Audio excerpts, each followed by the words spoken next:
Hello and welcome to the next edition of Conversation Corner, a project of the Jerusalem Post and Ono Academic College. I'm Mayan Hoffman. I have with me today an incredible lineup to talk about a topic that is weighing on all of us, and that is the ethics of war. We're going to focus on the issues that have happened both on October 7th here in Israel and the situation in Gaza as the Gaza war continues. I have with me here today Professor Dana Pugach, Professor of Criminal Law and Victims' Rights in Law at Ono Academic College. Welcome, Professor. Thank you. I also have with me Professor Gil Siegel, Director of the Center for Health Law and Bioethics at Ono Academic College. Welcome, Gil. Thank you. And I have with me philosopher Jeff McMahon, Professor of Moral Philosophy at Oxford University. Thanks for having me. Course. So I want to, get right in and start to be able to talk about what happened on October 7th.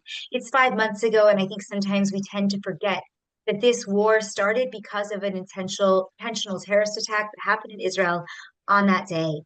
So, let's start with you, Jeff.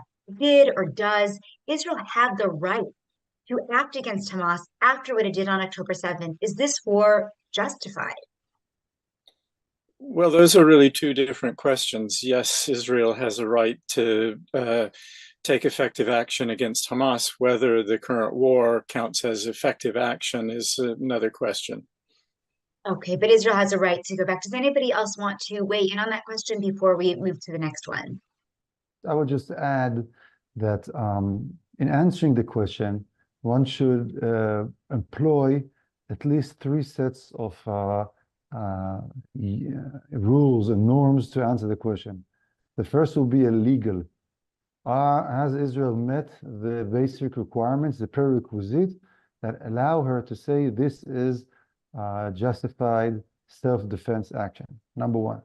The second one is the ethical question. Using Western, Eastern, Muslim, Christian, whatever set of norms you're using, to say, am I meeting my standards or my peers' standards or others' civilization standards of ethical conduct in gauging a response to horrific act of terror? And I would add the third one is your basic intuition. Some things are pure instinctive, some things are basic human reaction. And to that, you would ask, what would you do in any similar circumstance? So these three, I think, should give every rational person an opportunity to reflect and then come up with an answer. So it's interesting because it actually really relates to the question I wanted to ask second, which is about what happened on the other side. So the pro-Palestinian community, certainly the terrorists, have said that one of the reasons that they came in and attacked on October 7th is because this is a form of resistance. And that no one can tell the Palestinian community how it wants to resist, what it calls the occupation or being trapped within Gaza. And even if that means rape, murder, beheading of innocent civilians.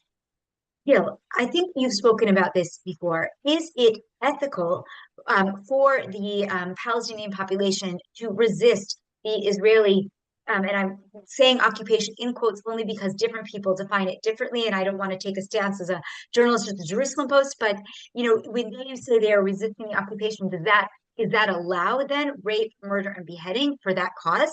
And on the flip side, if that is the case, and the Hamas is allowed to do this as a result of oppression, then does Israel have to have limits in response? I will answer this from a strictly ethical perspective and basic intuition perspective, and then we'll leave discussion for the law to the next level.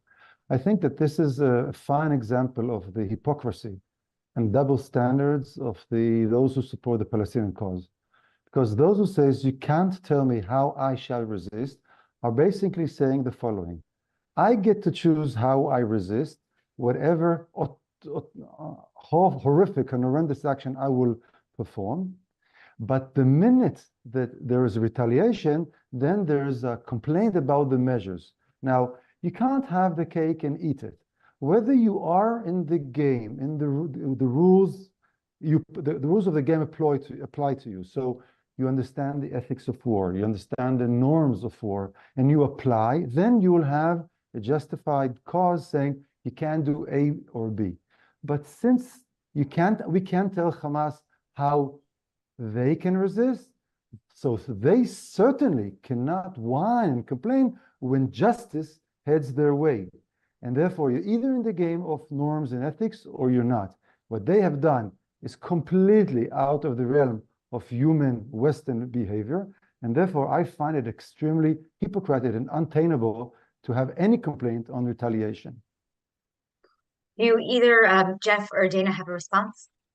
The answer to the first question is entirely obvious. Morality applies to resistance against injustice and oppression. To say that no one can dictate to an oppressed people how they are going to resist is it's ridiculous. And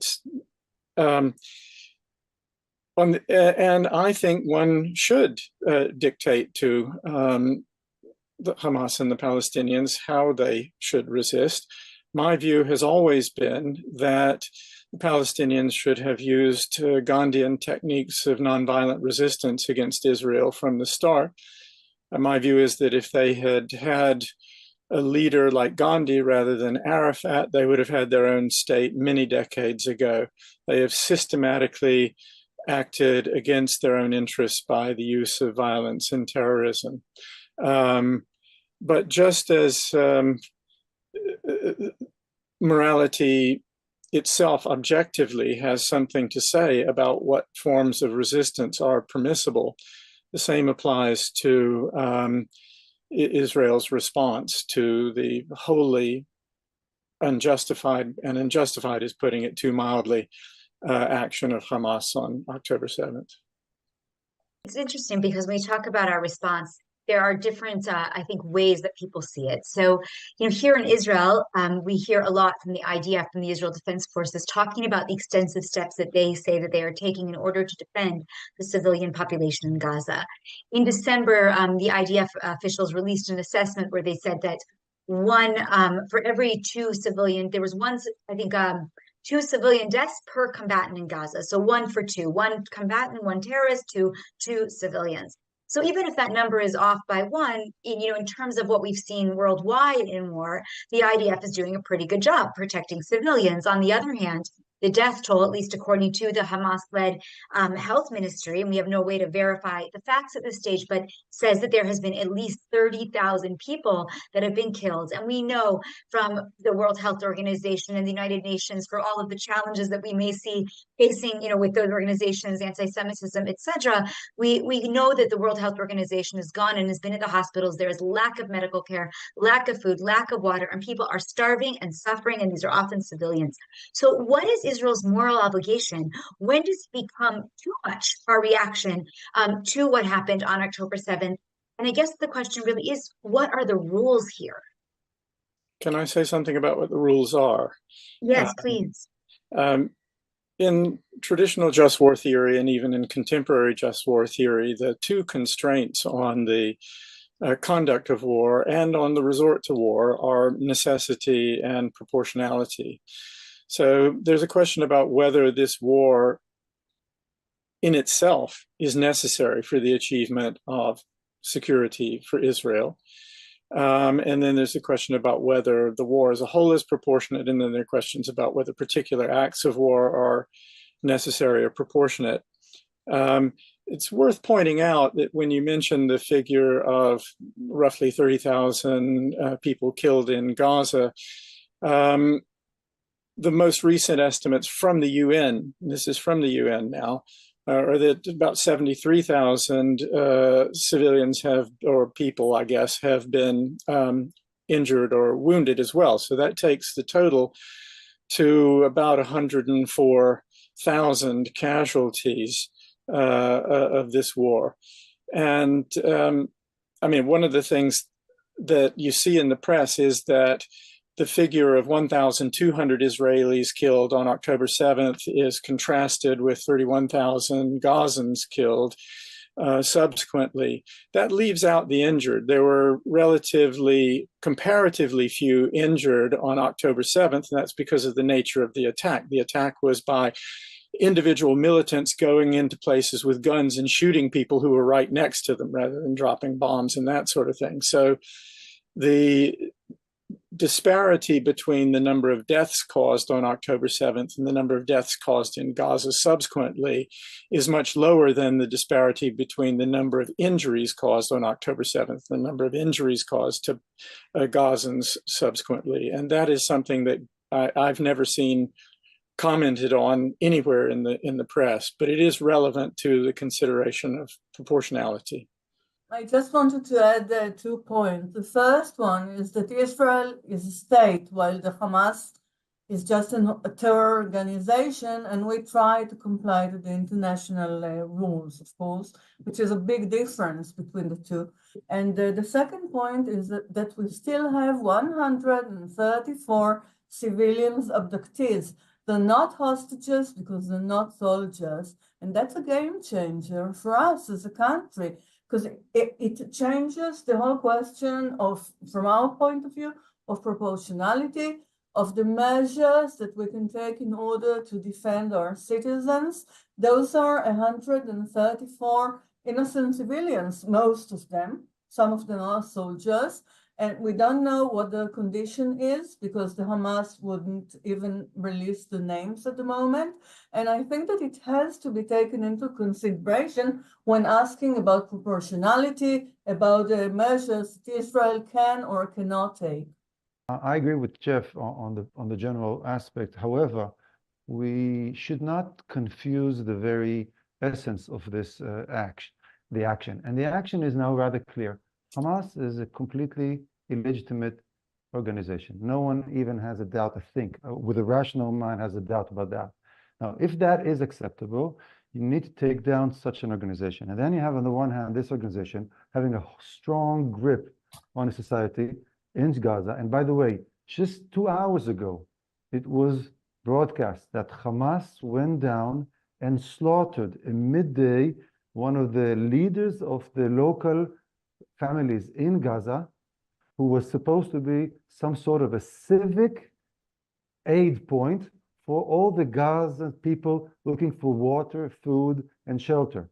Hamas came in and slaughtered him in daylight. Why? Because he was an alternative, a civic alternative to his bloody regime. So indeed, Hamas is a threat to Israel, but much more so to his own people, like you said. And therefore, when talking about necessity, there's no question that the number one necessity is removing Hamas from power. Zero question on the Israeli side about that, complete acceptance on that. And secondly, then the question of proportionality. And because of proportionality, Israel did not respond in a blanket bombardment of Gaza.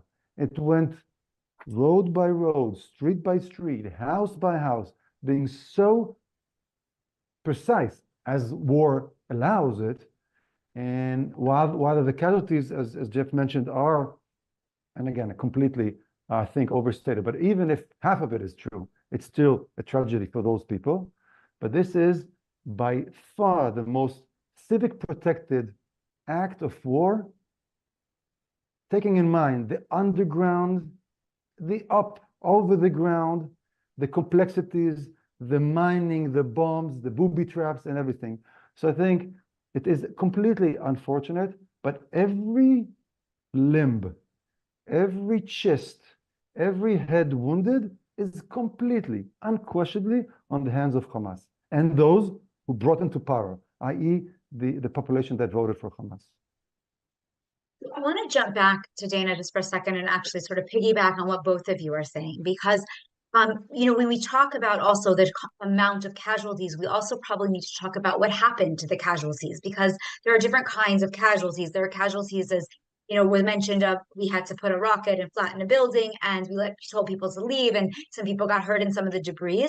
And there are casualties like we come in and we actually, and this is very graphic content, and I should have preferenced, this webinar by saying that there will be some discussion of very graphic content, and certainly when we get into our discussion with Dana, so anybody who is watching and does not want to hear these descriptions should probably log off now.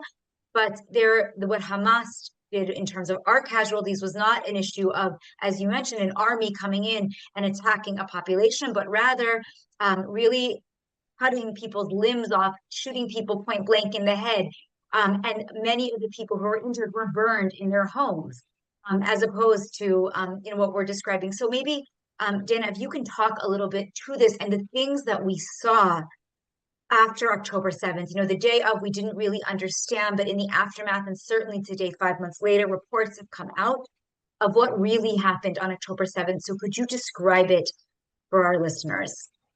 Sure, I'm not going to go into any graphic details because I don't think that's necessary now. After last week's report made by Pramila Patten, the UN representative, I think that now the world has to acknowledge the fact that sexual offenses took place on October 7th, torture, mutilation, degradation of bodies and of live people.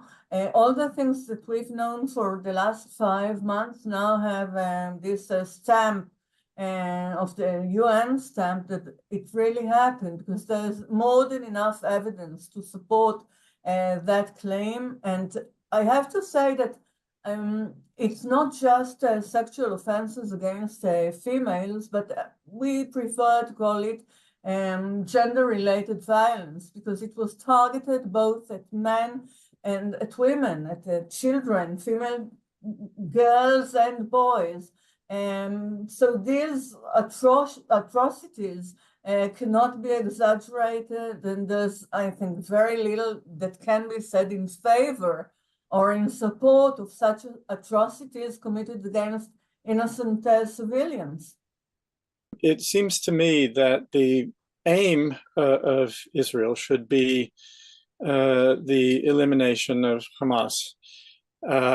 I don't think that can be achieved in a war like this at all. My view is that this war is only going to exacerbate the problem, and that's because you think of all the survivors in Gaza. Think of the young men there, the children there who've seen their friends and families blown to bits by these bombs. They are going to hate Israel and Israelis now far more intensely. Before the war started, on the days before the war began, before October 7th, there were pollsters in Gaza taking a poll. And what they found was that fewer than 30% of Gazans had any support for Hamas at all. Most Gazans were opposed to Hamas. Most Gazans were opposed to Hamas's goal of the elimination of Israel and favored a two-state solution. This is what was found. I think that what Israel is doing now is going to change the views of those people in Gaza. It's already clear that it has produced a huge increase in support among the Palestinians for Hamas. I think that this is basically self-defeating for Israel. The only way, it seems to me, that you're going to get rid of Hamas is to turn the Palestinians against Hamas by being better than Hamas is. And killing tens of thousands and injuring many tens of thousands more Gazan civilians is not going to help Israel succeed in that. Just returning to the question about the hostages, I had 2 points to make about that. One is that I think that if Israel had responded to what happened on October 7th differently, with very limited attempts to kill Hamas leaders combined with military reinforcement of the border and that sort of thing, I think, for the near term, there would have been no threat to Israel from Hamas, who were stopped by the reappearance of the military there at the border. And that kind of response would have been much more favorable for the release of the hostages, in my view. Of course, this is an empirical question, but exchange of the hostages for Palestinian prisoners would have been, I think, much more successful in the absence of a war with this kind of level of casualties. One further brief point is just this. That is that in morality, the rule of proportionality weighs good effects against bad effects. And in particular, it weighs good effects against harms to civilians, harms to innocent people. And in morality, an innocent person is an innocent person. And I would just ask people to consider whether Israel would launch a strike that would kill, let's say, one Hamas militant if it were going to kill 10 Israeli hostages there in Gaza. I bet the answer is no. But I think people think it is proportionate to kill one Hamas member, even though that's going to kill 10 innocent Gazan civilians. But that's not proportionality, to make that distinction between the nationality of the innocent people. An innocent person is an innocent person.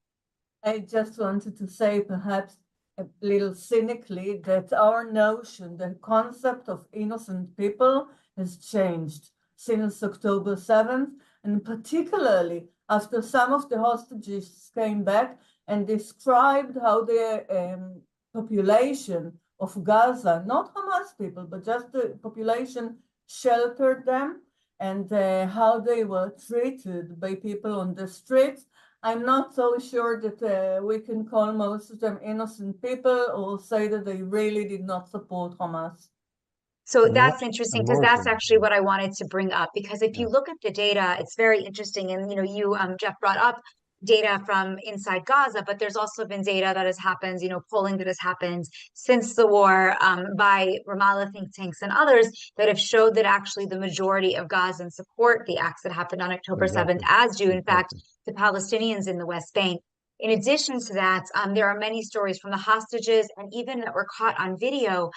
One of the most, I would say, you know, infamous, I guess would be the right word, is of that innocent young woman, Shani Look, who is being carted into Gaza with the civilians cheering and poking and hitting and grabbing and celebrating the fact that this woman has been raped and murdered.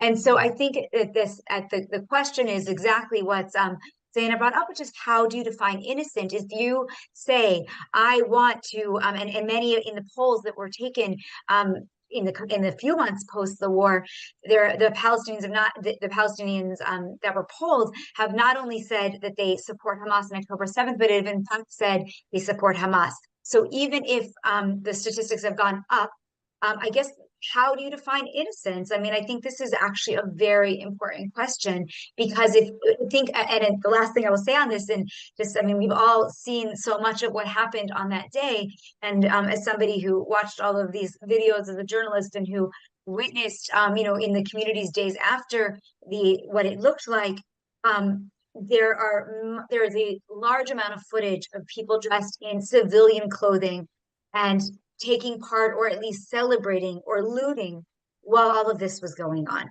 So how do we know that these people are innocent?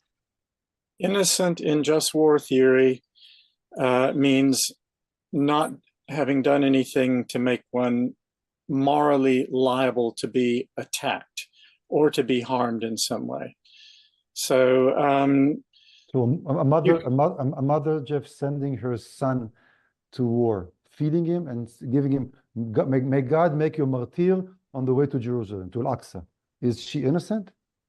Yes, in the relevant sense, because for someone to be morally liable to be attacked or harmed, harming them has to do some good. Proportionality is a prospective or forward-looking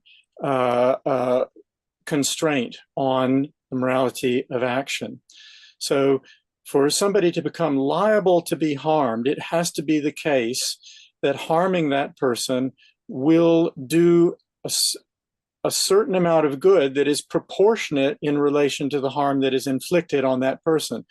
Innocence doesn't mean complete moral purity. If it did, none of us would be very innocent.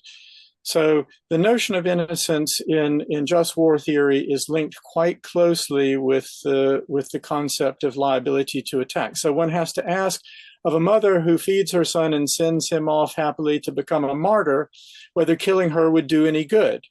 And it wouldn't. Intentionally versus unintentional, unwanted consequences. You must distinguish between the two, Jeff. I do. I do. Does that make her morally liable to be harmed as a side effect? No. I do think people can be morally liable to be harmed intentionally, and people can be morally liable to be harmed as a side effect. So all members of Hamas, in my view, are morally liable right now to be killed, either intentionally or as a side effect. They have done something that shows that they pose a lethal threat to innocent people. That makes them morally liable to be harmed or killed. That's the criterion. And what you need to understand too is that there are two concepts of proportionality. There is proportionality in the harming of people who are morally liable to be harmed, and there is proportionality in the harming of people who are not liable to be harmed at all. So it may well be true that someone in Gaza who provides food for Hamas fighters thereby makes him or herself morally liable to small harms to prevent that person from providing the food for Hamas fighters. Doesn't make that person morally liable to be killed either as a means or as a side effect. I must say that when I hear Jeff, again, and I should have a disclaimer, I'm a former combat physician, so I've been in war. I never sat in the tower of academia only. I was there with my foot on the ground and making those harsh decisions. I was rushing to treat terrorists after they were wounded by the military and provide them with the best medical care in Israeli hospital and everything. And I must say that when I hear you talk, I can get and understand the notion that we want the war to be done in a perfect world where we can we differentiate, we can separate. And I think your response before about Israel should have reinstated the power on the border and then negotiated with Hamas, that will be the complete collapse of the security of Israel, which is not dependent on the goodwill of others, but rather on the understanding that Israel has something to offer, and understanding that Israel will retaliate harshly if the other side will be so obscene, so horrendous in its action. And what you suggested was a treaty that I could see between two countries. I never said anything about a treaty, but go ahead and say this if you want to. No, I apologize. No, from what I understood, you say you advocated that Israel should be on the border and then negotiate the release of the hostages. Did I get it wrong? That's what you said, I think. Yes, for the hostages in particular, not. Yeah, that's what I meant. I didn't say that was the only thing that could be done. Yeah. So I think this is really something that is well or could be constructed in Europe, where there's with the ideas of the worth of life, worth of the worth of death. I can show you endless footage of patients coming to our hospital in Israel, and I treat them. And you see the mother being treated with her child, and the doctor asks, okay, we're going to treat him. And now, what do you aspire him to be? Doctor, engineer? She looks you in the face in an Israeli hospital, still wearing the Israeli gown, saying, I wish you'll be a martyr for Al-Aqsa. So the notion that you portray here, something that we Israeli embraced. You know why? Because 7 October happened. October 6th, 50,000 Palestinians were getting jobs, getting paid, getting goods in Israel. Israel offered them prospects for a future. Israel has something to offer because they use your terms of let's be rational, let's have a relationship. You have something to lose. All this is countless when you're talking about the hideous ideology of Hamas. Now, you said that you have data to show that Hamas was actually being not so popular in Gaza. I am sorry to disagree. All the data that we have is completely the opposite, and definitely on October the 8th, the 9th. So you'll find the information in Foreign Affairs. These were door-to-door polls taken by Arab pollsters right up until and through October 6th. Yeah, it's there. It's in an article in Foreign Affairs. If you want to see it, it's there.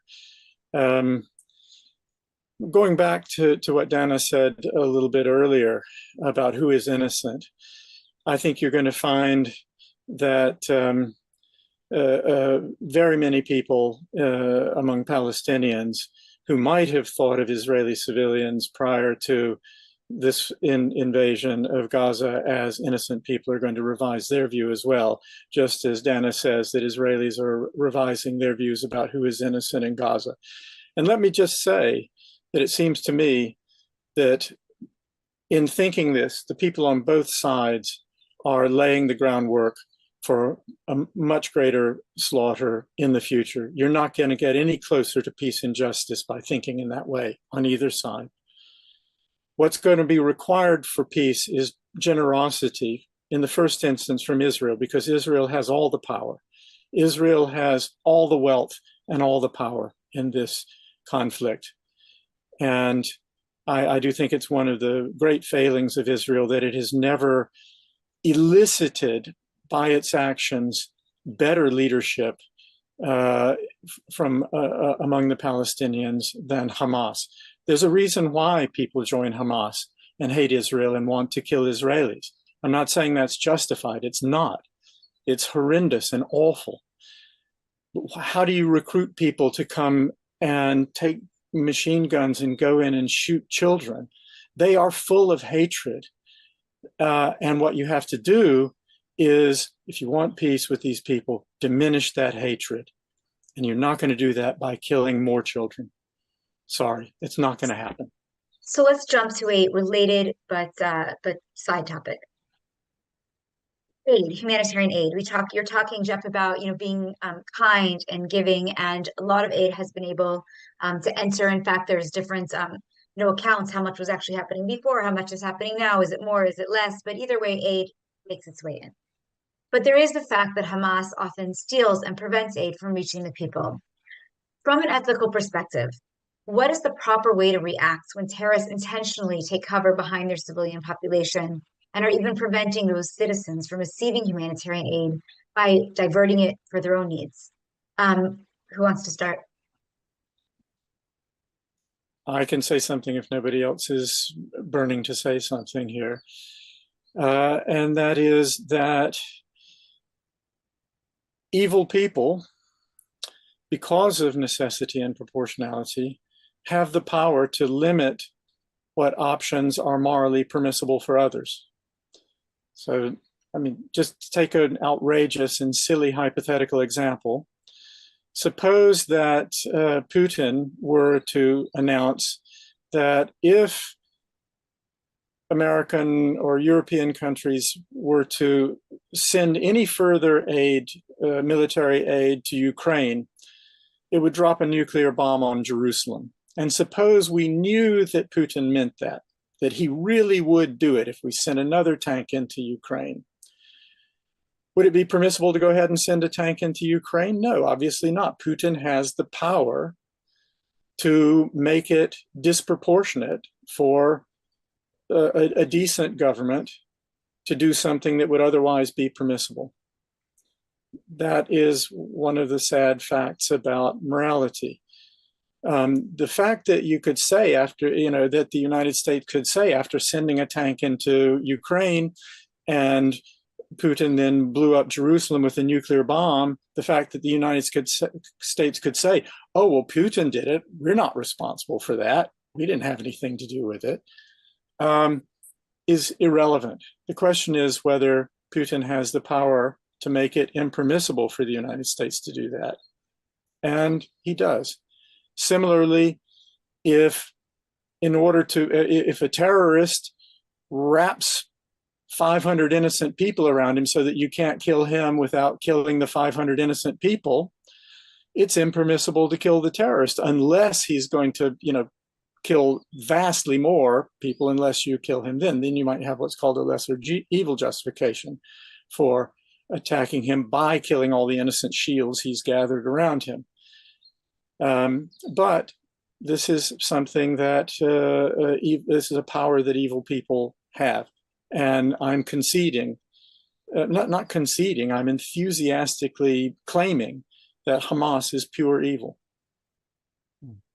Well, Gil, do you I have a think, response? yeah, I think that Jeff's position is well taken.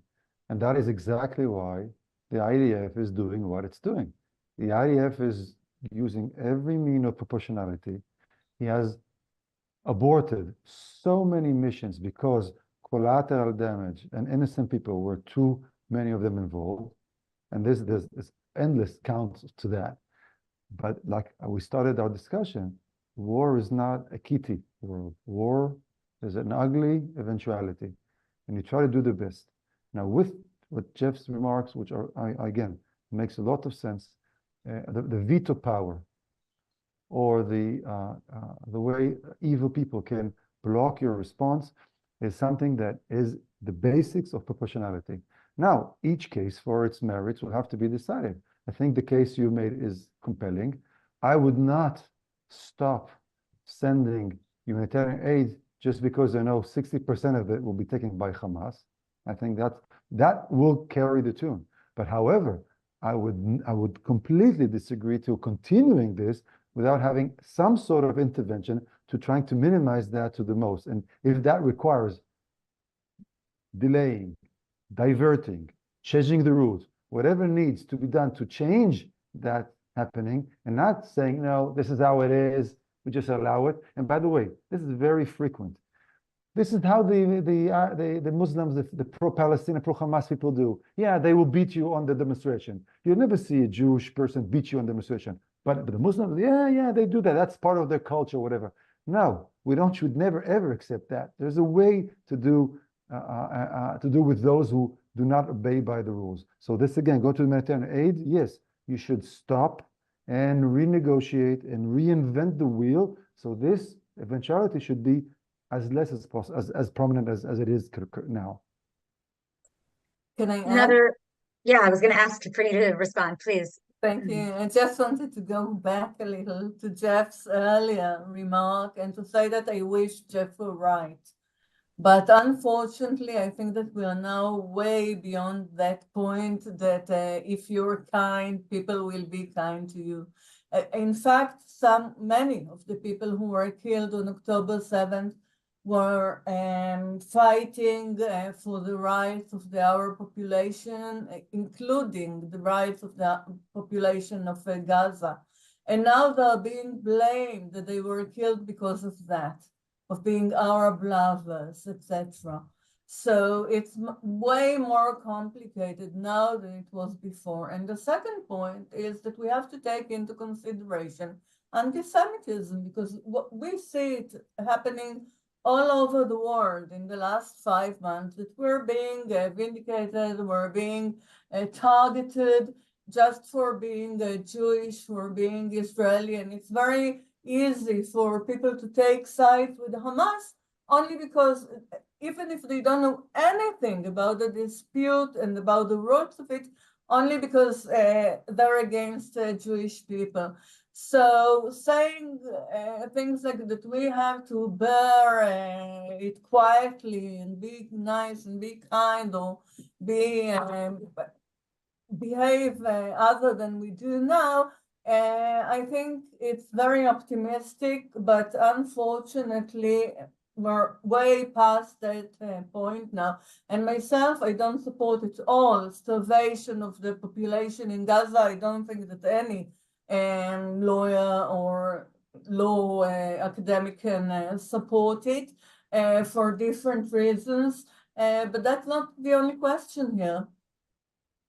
One more question for you. There is also the background question of justice here. I have wondered myself whether October 7th would have happened if over the past 7 or 8 years, Israel had been indicating its willingness to remove many of the settlements from the West Bank rather than increase them, had been willing to consider the possibility of a Palestinian state there rather than shutting that possibility off, leaving Palestinians in Gaza with the sense that the future holds nothing for them. They don't have a government because they don't have, you said earlier, Israel is a state. Palestinians can't have a state, and they can't have a proper government because they can't have proper institutions because they're not a state. They are an occupied people.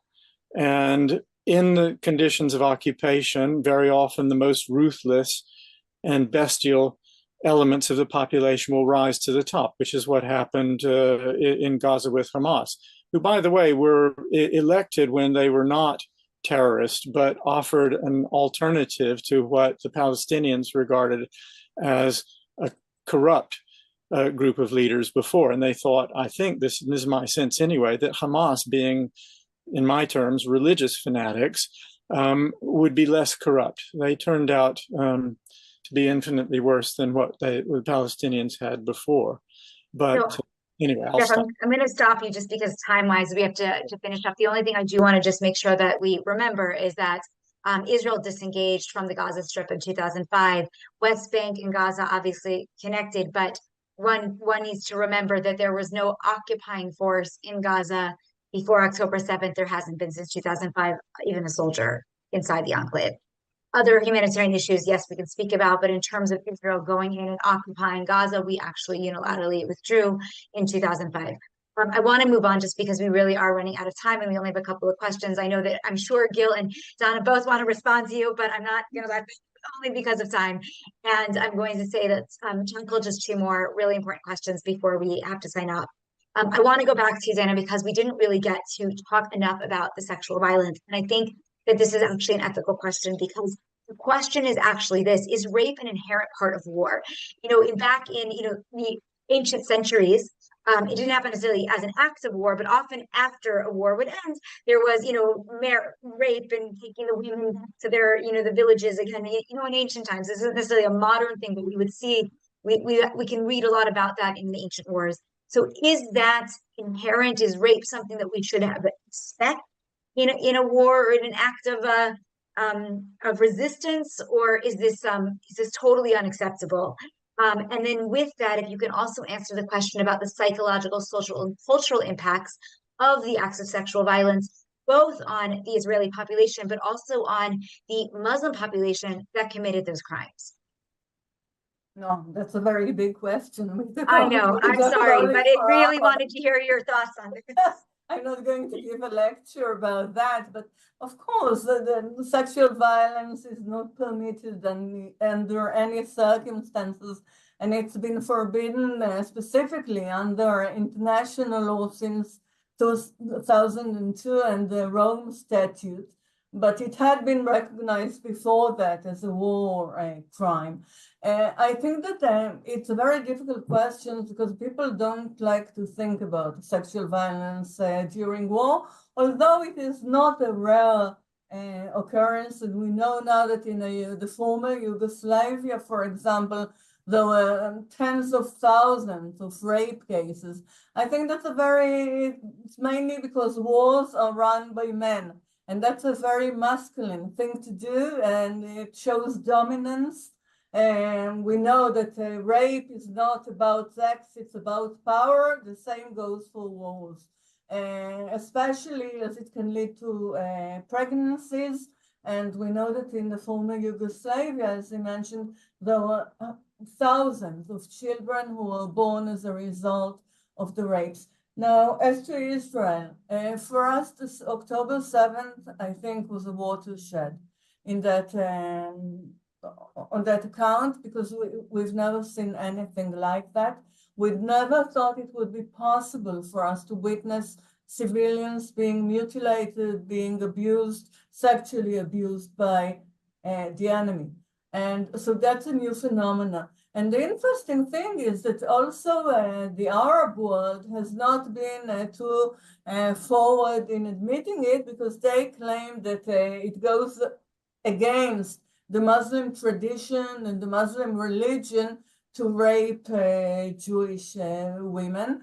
But it's beyond proof now. We have so much evidence to show that these things happened on October 7th, and they are probably still happening to the hostages who are still there, because the hostages who came back they all told the same stories, and they were not kept together, they were kept separately, and still the stories are the same. So there's a ground to fear what is being happening now to the hostages, to the female hostages who are still there, and also to the male hostages, the young male hostages who are still there, because as I mentioned earlier, sexual abuse can be targeted at men just as well as it can be targeted at women. Last questions. And maybe if all of you can answer this, in a couple of minutes, but each of you have a chance to say something.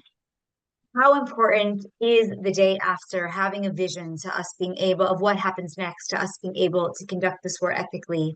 And with that, looking forward, what are some of those key steps that, whether it's the policymakers, the activists, the global institutions, what should they be doing to make sure that when this war ends, that in any future escalations, civilians on both sides are better protected? Maybe we'll start with you, Gil, then Zaina, and then end with Sarah. I think that I have zero sanguine thoughts about this, because as I started, the ability to reach the day after, and therefore a prospect for collaboration, peace, all the ideas that we love to endorse, requires partners. If your idea of the good life is dying while exposing 10 people, as opposed to nurturing your kid to be a doctor, to be a law professor, or even a professor for philosophy, that is something that is, it's a divide that will be very hard to bridge. If you look at my Instagram, there's a beautiful video I put there on the 2 phone calls, the phone call of the Nobel laureate and the phone call of this Palestinian terrorist calling his parents. And Jeff, maybe we could share that later on. You should see the joy of the father, the Palestinian father, and the mother when he says, Mama, Papa, I just killed 3 Israelis with my bare hands. I shot them in the head. And they glorify, and they say more, more, more. And I juxtapose that to the phone call of the Nobel laureate to his parents. They say, I got the Nobel Prize. So I think that this is a lost generation, Jeff. I think that when I heard you talk, and I hope the audience get what I'm saying, sometimes hard calls must be made. I'm a surgeon, so when I see cancer, I say, this is cancer. I can't play with it. It's not pneumonia. It's cancer. So when you see a hard situation, this is a lost generation for the Palestinians. And right now, Israel is probably going to focus on reinforcing its security, making sure that Hamas cannot, or Hamas ideas, while they're pervasive in this population, cannot be a governing body. And once this generation is replaced with UNRWA that has a different role, education, education, education, education, then we can move to the next step. And the disengagement with Gaza is that exactly that. You gave them the opportunity to be the Hong Kong of the Middle East. You gave them that opportunity, and look what came out of that. Zaina. Talking about the future is very difficult, because I think that I would express other people's opinion too. If I said it, I've been really disillusioned since October 7th, because we always thought of ourselves as being part of the international community. We relied on international law. We thought that people who obey the law will be safe. And that is not true anymore. After last week's debate in the UN about the sexual assault on October 7th, and how other countries, most other countries, presented Israel as the bad guy and just ignored what happened to our civilians, I'm not sure we can rely on international standards or on the international justice. Now, Jeff mentioned the word justice more than once. And for me, justice is a completely different thing, because I'm a criminal law professor, not an international law. So for me, justice is also about just desert. And I think that sometimes we call it retaliation, but that's just a human need to see justice done. And I'm not sure that justice will ever be done for the victims of October 7th. And I think that the answers are not simple. And in fact, we will still have to search for them.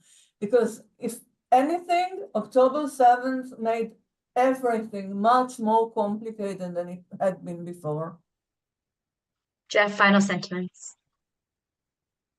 Well, I'm hearing about a conception of ordinary Palestinians here that I find deeply disturbing. My sense is that ordinary Palestinians in Gaza, West Bank, wherever, are like ordinary people everywhere else. They do care about their children. They do want a good life for their children. They want education for their children. By and large, on average, they don't want their children to go become martyrs in a suicide bombing. I think this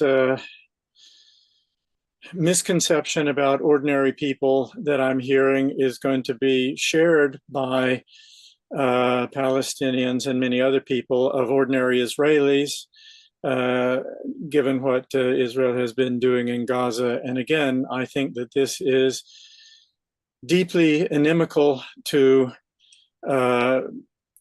any kind of future peace in the region. I do think that I wonder what do Israelis think is going to happen to Palestinians now?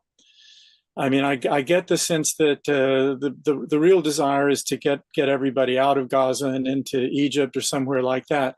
But how does anyone conceive of the future with Palestinians who are living in Gaza and the West Bank? Is anyone thinking about how peace and understanding and ultimate reconciliation are ever going to happen there? You might look to what happened in Ireland and Northern Ireland as a precedent. About a year ago, I went as a part of a delegation of legal scholars to Colombia, to Bogota, to discuss their remaining issues in the termination of a 60-year-old civil war there, in which people had slaughtered each other endlessly for decade after decade after decade, who now embrace each other in the same room. I saw it. I mean, I saw victims embracing perpetrators and so on in the room where I was. You know, more Israeli children and innocent people are going to get slaughtered. More Palestinians are going to get slaughtered until something like what happened in Bogota happens where you are. And the side that has the power has the greater responsibility to bring that about. Who is that side, though? Sorry? Who is that side? Israel has all the power. It has all the military power and all the economic power. Sorry. Well, Jeff, just one observation on that. On the Bogota, I think the main difference between Bogota and this, that there's no religion conflict. It's a religious conflict which you ignore. In Bogota, in Colombia, they have powers issues that could be mitigated. Germany and France, 1946. I'm terribly sorry, but I have to go to teach. Yeah. Yes, okay, so we're going to close this up. I know this can go on forever. I agree. So I just want to thank all three of you for being here, and we can certainly take it offline. And I hope that our listeners and our viewers will also want to do the same. The purpose of this is to spark a conversation. This is Conversation Corner, a project of Ono Academic College and the Jerusalem Post. So thank you, Professor Zainab Pugash. Sorry, my American accent, Professor Gil Siegel, and philosopher Jack McMahon, also a professor, for being here today and for sharing these very important, interesting thoughts and sparking a conversation that I don't think is going to end anytime soon. Thank you so much. Thank you. It's very nice talking to all of you. Thank you for having me.